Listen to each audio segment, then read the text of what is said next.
ഒലിച്ചിറങ്ങി നമ്മൾ ഇപ്പൊ നിറച്ചിട്ടുള്ള ഈ മണ്ണ് കംപ്ലീറ്റ് കറക്റ്റ് സെറ്റിൽ ആയിട്ട് എന്ത് ചെയ്യും. പണ്ടൊക്കെ നമ്മളെ നാട്ടില് തുടർച്ചയായിട്ട് മഴ കിട്ടിയിരുന്ന കാലം ഉണ്ടായിരുന്നു. ഒരു കാലവർഷം കഴിഞ്ഞിട്ട് തറന്റെ മുകളിലേക്ക് തുടങ്ങാമെന്ന് പലരും പറയുന്നുണ്ട്. നമ്മളിപ്പോ തറയിൽ മണ്ണ് ഫില്ല് ചെയ്താൽ, ബേസ്മെന്റിന്റെ അകത്ത് മണ്ണ് ഫില്ല് ചെയ്ത് കഴിഞ്ഞാൽ നമ്മൾ ലൂസ് സോയിലാണ് നമ്മളതിൽ ഫില്ല് ചെയ്യുന്നുണ്ടാവുക. ഈ മണ്ണ് ശരിക്കും അതിന്റെ പൂർണ്ണ ടൈറ്റിലേക്ക് സെറ്റിൽ ആയിട്ട് പൂർണ്ണ ലെവലിലേക്ക് അത് മാറി നിൽക്കണമെങ്കിൽ, അതായത് കംപ്ലീറ്റ് കംപ്രസ് ആയിട്ട് നിൽക്കണം എന്നുണ്ടെങ്കിൽ നല്ല രീതിയിൽ വെള്ളം അടിച്ചു കൊടുത്ത് ഹാമറിങ് ചെയ്യണം.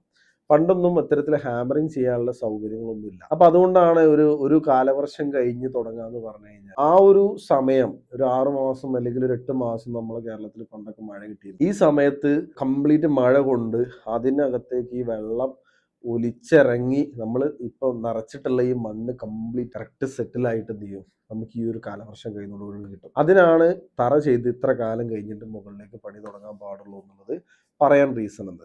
പക്ഷെ ഇപ്പോൾ നമുക്ക് ഒരുപാട് മെഷീനറീസ് നമ്മുടെ നാട്ടിലുണ്ട്. അതായത് മണ്ണ് ഫില്ല് ചെയ്ത് കഴിഞ്ഞാൽ ഓരോ ലെയർ ആയിട്ട് ഫില്ല് ചെയ്തുകൊണ്ട് ആ ഓരോ ലെയറിനെയും ഹാമർ ചെയ്ത് ടൈറ്റ് ആക്കിയിട്ട് നമുക്ക് ഇപ്പോൾ തറ ഫില്ല് ചെയ്യാനുള്ള ഒരുപാട് സൗകര്യങ്ങൾ നമുക്കുണ്ട്. അപ്പോൾ പഴയ പോലെ തന്നെ ഒരു കാലവർഷം കഴിയാനൊന്നും ഇപ്പോൾ നമുക്ക് കാത്തു നിൽക്കേണ്ട ആവശ്യമില്ല.